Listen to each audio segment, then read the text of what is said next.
And the way you got to think about it is running into a wall at 7.5 cents or 8 cents, it's not going to break through it the first time. I kind of talked about that with, I think it was TLMZ last week. It's just probably not going to break through it. So it needs some rest days. It needs some rest to build its strength back up so then it can break out again.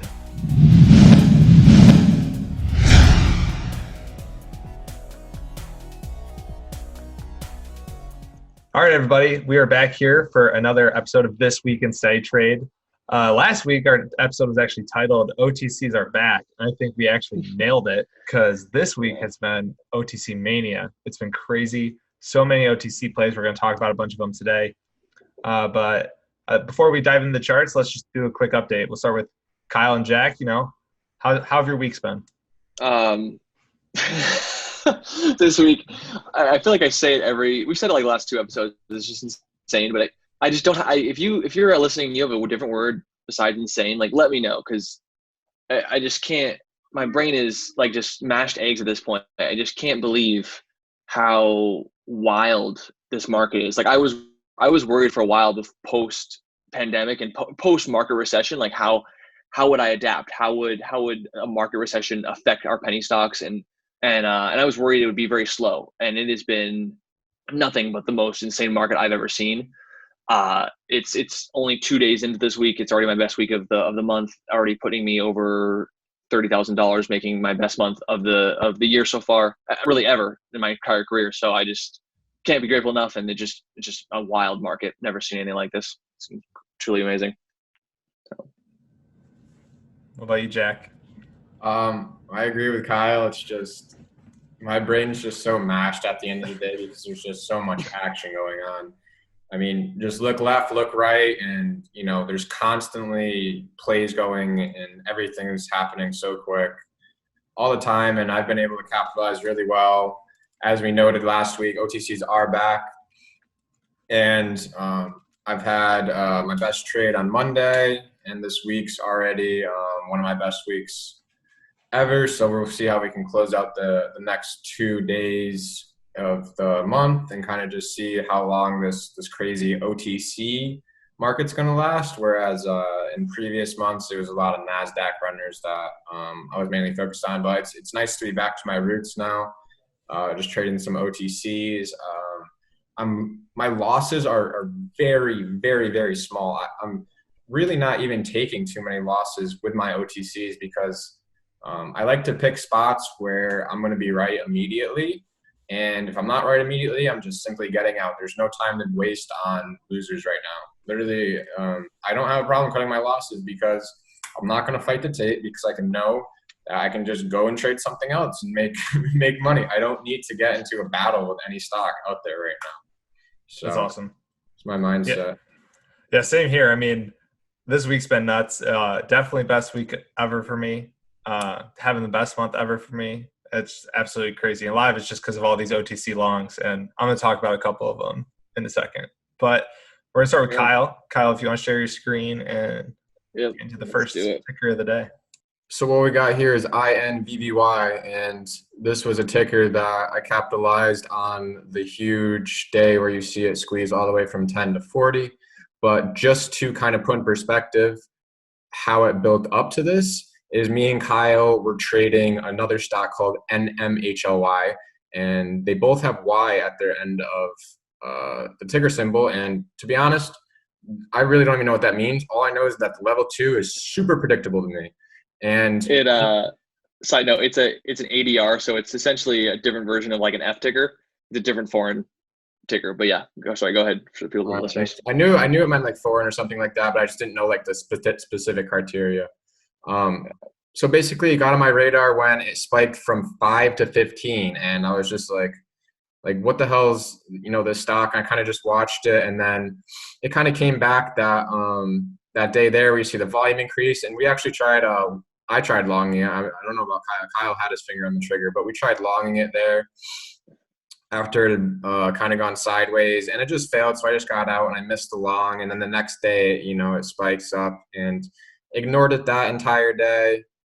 And then the third green day is when I said, okay, I'm going to start going after I'm going to start going after pops and covering into dips because, there's so much range on this name. Even if I can make $1 a share, risking 20 or 30 cents, I'm just going to keep doing that over and over.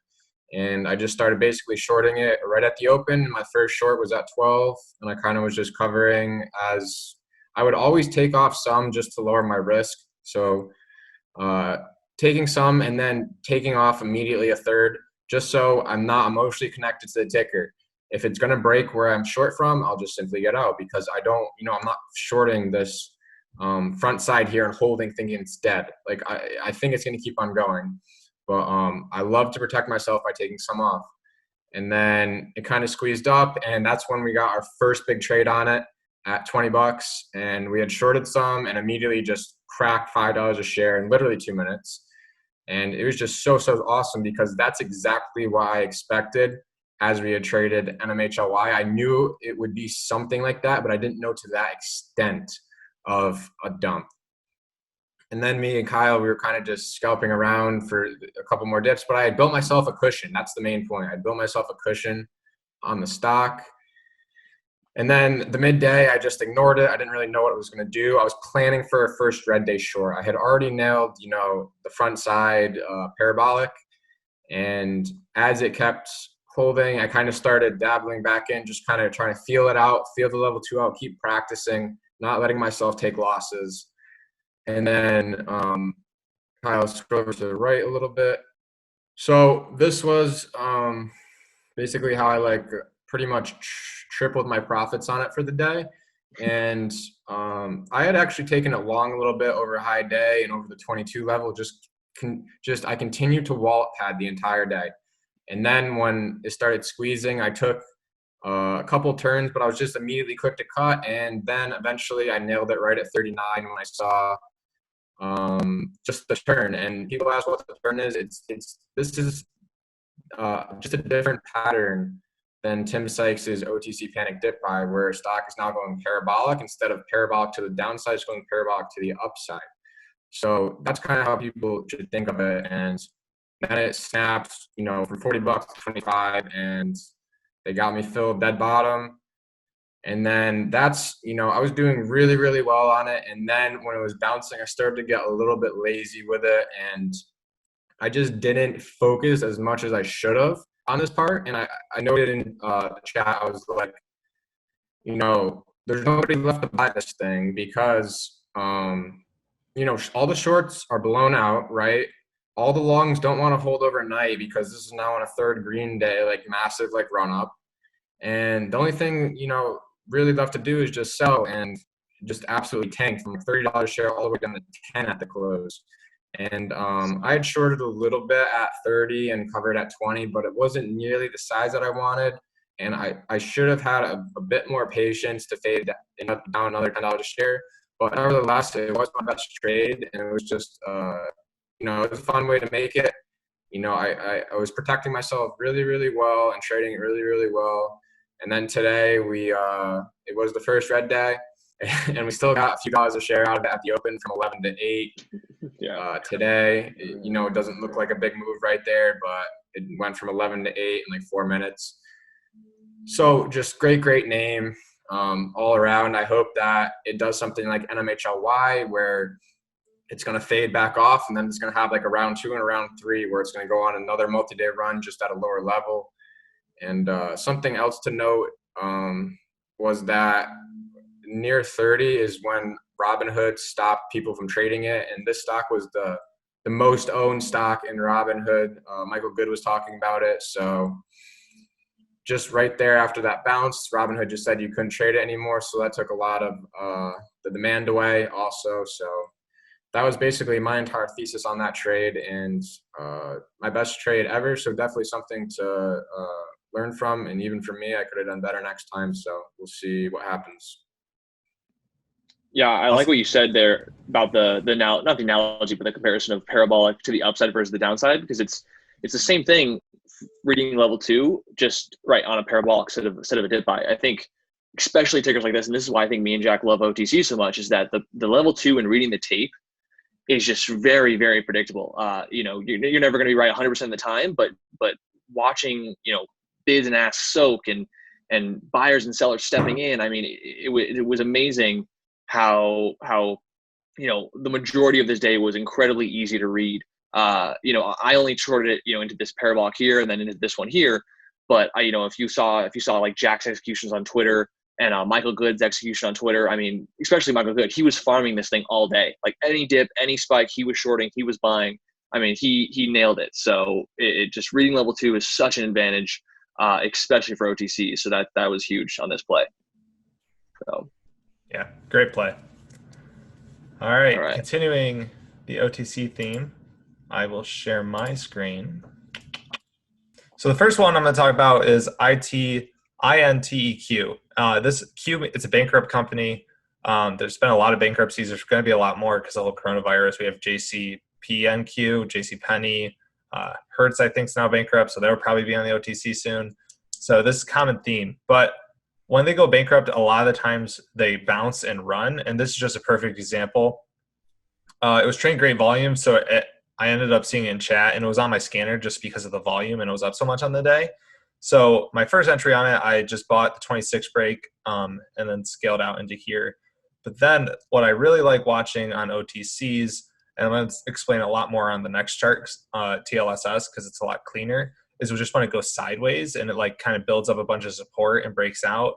So then I bought it again and sold it. I think my highest sell was like 38 or 39, and this thing just went crazy parabolic, went up into the 50s. And you boys shorted this up in the 50s because it was just going so parabolic. But I mean, awesome move. It went from 19 to 56 today. I mean, I love OTCs. You can't get any better than that. Do you boys want to touch on your short here up in the 50s?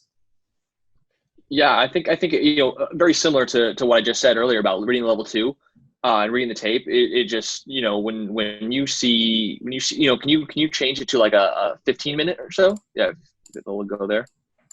Yeah, so I mean, you see this parabolic move going, and it's all about reading the tape. You see the blow off volume on the bottom volume bars right there. There was massive sellers soaking at like 54 or whatever high that was, and me and Jack were telling ourselves, if we start seeing 53 get shipped, we're going to get short risking 55, and that's exactly what happened. We got short there. Had to maybe get a couple orders in the 52s, but ultimately we ended up having 52, 53 average. And we said, we want to be patient with this. We want to see if this can really pull back. We did cover some when it hit around 45, but that actually ended up being right around the low. And at least my plan was, if I started seeing a higher low and then a higher high, I wanted to get out. And so after 5-10 minutes, we ended up seeing that back over 50 cents. And so I got out. I know Jack cut pretty much a couple minutes after that. And so I think I locked in maybe $300 or $400. But ultimately, the goal was just reading the tape to be safe on the entry, and then continuing reading the tape and the chart on the exit to make sure, there's no reason for me to be stubborn and trying to hold. If the action isn't telling me it's as weak as it was when I was shorting, then I should be covering. And so that's how we played it. Still front side, we'll see what happens tomorrow. But yeah, just a safe little play there. Nothing too crazy. Awesome. Absolutely. And then TLSS, this is a big reason I'm having the greatest week ever. I think I'm up like 12 or 13,000 on this ticker alone. And it's just because it's just a beautiful OTC breakout. So I'm going to start on the daily and kind of explain my thought process behind it. It's been on my radar since like end of April, because back in this first one, I remember it. But started hitting my scanners again up on this day. And I knew about 8 cents, 7.5 cents was the resistance level. And the way you got to think about it is when is running into a wall at 7.5 cents or 8 cents, it's not going to break through it the first time.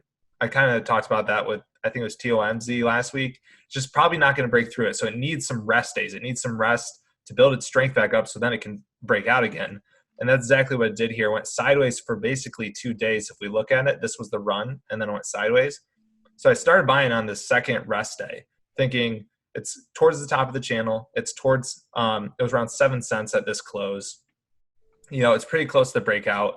And it's ready to go. It's tested this level basically is the third time testing it. And there wasn't news or anything. It just broke out and started going, and it parabolic. I made over 100% on this trade. I think my average sell was somewhere in the 14s, which is just awesome. And then I didn't swing it because it was already up so much, but I was watching it again. And today, when OTCs break out, they're usually good for multiple plays. And I was watching for this one to hold the green red level, which was about 15. Yes, the previous day's close is the green red level. And it started holding it. And I think I started buying about 45 minutes or so after the open. Yeah, right around here when it formed this higher low after it clearly held green red. And sure enough, after it held, the breakout just continued for a second day, which is awesome. And I sold up here into the strength. And I was looking at swinging this again just because it gapped up so nicely. It gapped from 15 to 18, but it just died so hard into the close. I hope it's not over, but when you see a close like this, it's usually not a good sign. So awesome plays there on TLSS. I scroll out a little bit back to where you were talking about the rest days. I think, I can't say for sure, but go back to the last, if you're listening to this, go back to the last episode and watch when Matt was talking about Toms. You zoom out a little bit more, Matt. Yeah, this picture right here, when you were talking about it right here, I thought you were talking about Toms. Like, I feel like this chart with the 2 sideways days was exactly the chart that we showed on Toms. So just super awesome, like, analysis there. I love that because I thought we were talking about Toms for a second. I thought this was it. So very cool. Exactly. The patterns are super predictable and they repeat all the time, especially breakouts in OTC market because it's just pure price action. Fundamentals don't really matter on these ones because they're all crap. So you're just playing the technicals and they can run. I mean, you're not going to get a sweet move like this pretty much anywhere else from basically a penny now 9 days ago to 25 cents. Like, come on, that's absolutely outrageous. Yeah, totally. So that's all I got. Back to you, Kyle. Proud of my long today. I longed that sucker for 4 cents. Attaboy. Yeah, locked in a few hundred there. All right, so let's see. So plays that we're watching into tomorrow and the rest of the week. We actually finally do have some listed plays as opposed to all the OTCs we've been talking about. So Jack is gonna go over GRNQ here. GRNQ, me and Kyle will be watching into the rest of the week and potentially next week, just depending on the action tomorrow. Big time trap there in the morning, as you can see, very, very light volume. And I'm not really too sure about the news that was out on it, but definitely a big short trap because a lot of shorts were saying pre-market that the company was crap and all this. So weak open and then just massive squeeze. So me and Kyle will be looking to take advantage of the backside when everybody's just blown out. And goal on this one is just patience. I don't want to step in the front side of this one. Just as you can see, they can just rip it back out of nowhere. So the goal is definitely going to be patience on this for me and Kyle. And Kyle just pull up the daily so we can just kind of show them that it's already a multi-day runner. Yeah, up from 40 cents. Yeah, it's up over here. My mouse up above the chart. Here we're going. Yeah. So we'll just be waiting for that red day, but hopefully higher the better. Okay. Basically, way up there. So every week, we're just waiting for those red days. We're waiting for those clean parabolics where we're hitting the dip buys. It's just the same stuff. The breakouts. All we do is just stick to the Sykes 7-step framework where we just go through the breakout, the short play, the bounce short. It's just all a variation of the hype pattern where it's just the same emotions every single time, human nature, and just creates these patterns that, you can take advantage of. If you study hard enough, if you put in enough screen time, market's hot right now. And if you have a profitable strategy, there's no reason you should be losing money in this market. And if you are losing money, that's okay. If you're a beginner, that's okay. But, just keep learning and realize that you're doing something wrong if you're losing money. So. All right. And Mark's another play. I believe, if we go to the daily chart here, it actually broke out, I believe. Yeah. So the breakout level was previously, what high is there? 268. It is now, up over 3. So, I am watching from the backside, but I think a key thing about this play. Okay. I think a key thing about this particular play is that it is very choppy. I think if you want to be a short seller while it's green of the day, be prepared for some pain. For me, I'm going to be very patient and wait for the red action. This particular move here, I don't have a pattern for it or a way to call it, but I've seen a lot of tickers, and we've even seen this with VTIQ when Jack talked about it, I think 2 weeks ago, where we gave back a lot of profits in this bounce, where almost a very similar type of action where, you see a lot of morning strength, then there's morning weakness, and the morning weakness sometimes does or doesn't go red green, but because it's already sold off so much from 350 down to 3, the sellers or the weak hands for the day are kind of dried out, or there's not enough downside pressure to take it red until it confirms to hold red. So the fact that this held green so well, longs are clearly still in control. So when I saw this bounce, I really was not that attracted to it. I just thought it's just not worth it. I'd rather it close wherever it's going to close, and I'll just attack it on its first red day. And of course, I actually avoided a loss that way, right? This thing squeezed up here. It even chopped around VWAP, thought it was going to fail again, squeeze up again. So clearly, even almost same thing with GRNQ where this thing fades and squeezes, fades, squeezes. So until I see some very, very confirming weak action red of the day, I am not in a rush, because both these tickers are very choppy. Both these tickers are going to give you some pain if you want to try to be early. So I'd rather just be late and just call it easy, the easiest money I can take on it. So that's my thoughts. I like it. I think that's all the charts we got today. In terms of questions for this week, we have one that is brought up all the time, and I do think it's worth talking about, and it's what broker / is Robinhood a good broker? And Robinhood has had a lot of issues lately, and I think they should be addressed. We kind of brought them up earlier in this episode, which is why I want to talk about it. So Kyle, is Robinhood a good broker for penny stocks? Good Lord, no. Oh my gosh, no. Like if you are someone who wants to just dabble and maybe invest on the side and have practically no idea what you're doing the entire time, Robinhood is for you. If you want to take trading seriously, if you want to trade full time at some point, if you want to literally master and get really good at this craft, throw Robinhood away like immediately. Like I will never use Robinhood. Like they're solely, they're a good broker for the people who can use them as like a side thing. But if you want to trade, if you want to day trade, if you want to be active, if you want to really know what's going on in the markets, trading off an app phone that crashes every other week, apparently, from people who I've heard use it, it is just not, for me, I want my money safe. I want my money in places I know I can trust. I want money in places that are going to effectively and most efficiently make me run my strategy the best it possibly can. And so if that means paying a little more fees or commissions for these higher end brokers, like I'm absolutely gonna do that, because I would never be able to do what I currently do with Robinhood. So, maybe I'm a little harsh on Robinhood, but if you want to be, an experienced full-time day trader, Robinhood's no-go, 100%. So. Jack, you have any input here? I just want to note something. If you want to invest $20 like Mike Cuddy did in 6 penny stocks, Robinhood is the place to go. I heard that he made a 6-cent gain. So, hot damn. Big baller over there, dude.